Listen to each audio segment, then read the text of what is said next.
আমি দেখুন আজকে একটা আমি নতুন ভিডিও নিয়ে এসেছি, যেটা হচ্ছে এইটা হচ্ছে আমার রেডমি, মানে হচ্ছে আমার এমআই কোম্পানির ল্যাপটপ 11 জেনারেশনের। এটা আমার ইন্টেলের ল্যাপটপ।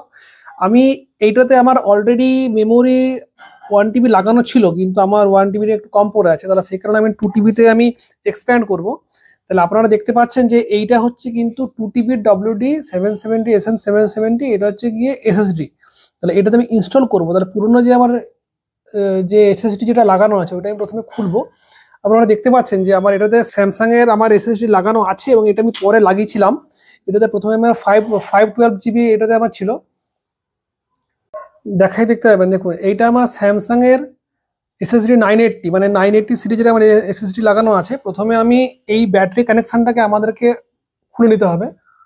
দেখুন ব্যাটারি কানেকশনটা আমি খুলে নিয়েছি। আর একবার দেখিয়ে দিই, এইটা আমার এমআই এর ল্যাপটপ, মানে রেডমি ল্যাপটপ, মোটামুটি ওই অ্যাভারেজ কোয়ালিটি, আর আমার ইউজ হয় কম। দেখুন আমি প্রথমে এরপর আমি এই এসএসডিটা আমি খুলবো।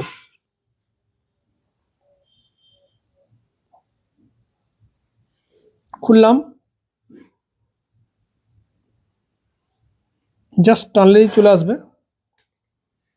এরপরে যে 2 টিবির যেটা আছে,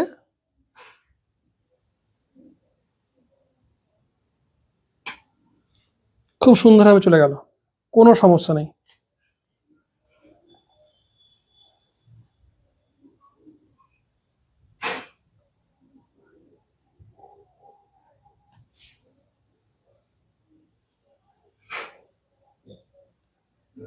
আমার এসএসডি লাগানো কমপ্লিট।